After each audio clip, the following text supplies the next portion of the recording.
Hey guys, hope you're having a good one. Today I'm going to be showing off an in-depth build on Titan, something I just kind of nicknamed God of Thunder. It's essentially a Thundercrash build that is getting your super back as fast as possible and using the new exotic chest piece, Grasp of the Falling Star, which essentially doubles the damage of Thundercrash in PvE and spamming the hell out of it. It's an extremely potent build, and yet it's very customizable, and I encourage any of you guys who are intrigued by this build to try it out yourself and mess around with it. And you'll see what I mean in a little bit when I say it's really open to your own personal touch. It's not something you kind of have to shoehorn yourself into a certain playstyle or a certain build. It's very, very easy, and it functions off of one weapon and two primary perks. So again, a lot of customization.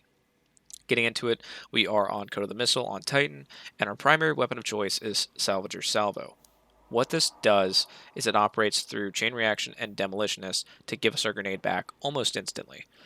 And this benefits from the perks that we actually have listed in our armor that will then benefit how fast we get our super and our grenade.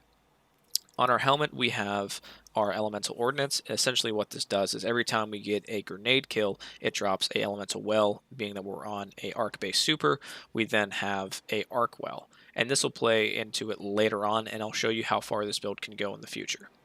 But also when we pick this up, it replenishes whatever ability is lowest on energy, and since we're constantly throwing a grenade, it's most likely going to be the grenade, and therefore it gives us grenade energy each time we pick it up whenever we get a grenade kill. I'm also running Grenade Launcher Ammo Finder just to make sure we don't run out of Salvage or Salvo, and Ashes to Assets. This essentially gives us super energy every time we get a grenade kill. I will say you can always swap this out for another one, but there is diminishing returns, so keep that in mind. It's not like you're simply doubling the effect. On our gauntlets, we then have Energy Converter, and in short, what this does is as long as our super bar is below 50%, each time we throw a grenade, based on how many stacks of Charged with Light we have, we then get a portion of our super back. And with this build, you can run about 4 stacks of Charged with Light, giving you approximately 25% of your super each time you throw your grenade. So after you use your super, you're most likely going to have your grenade. You can just throw that and instantly get 25% of it back. It's very, very potent. And then we're running a standard fastball and grenade launcher loader just to kind of improve the quality of life of this build. On our chest piece, we're then running Supercharged, and what this does is essentially make this whole build more viable.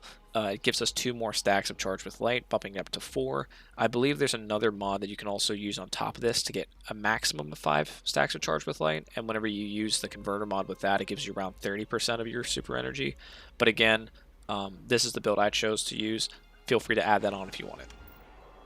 On our legs, we have Blast Radius, and this is very important because each time that we get a multi-kill with a grenade or rocket launcher, we get a stack of Charged with Light. And being that we're using Salvager Salvo with absolutely insane ad clear potential, this is critical. This will always give you Charged with Light for essentially just firing the gun.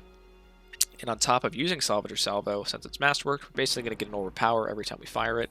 By picking that up, we have Absolution, which essentially allows us to have increased ability cooldowns decreased cooldown times for each ability whenever we pick up an Orb of Power.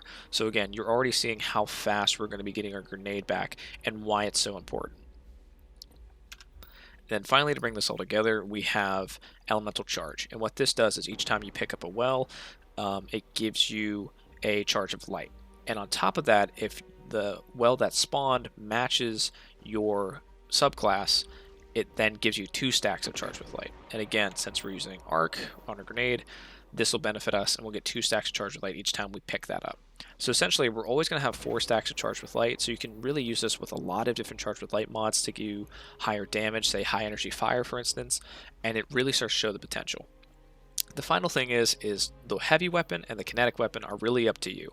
I use Tractor Cannon just for general ad clear, as well as debuffing the boss for something like volatile conduction, which essentially whenever we're low health and cast our super, it does much more damage.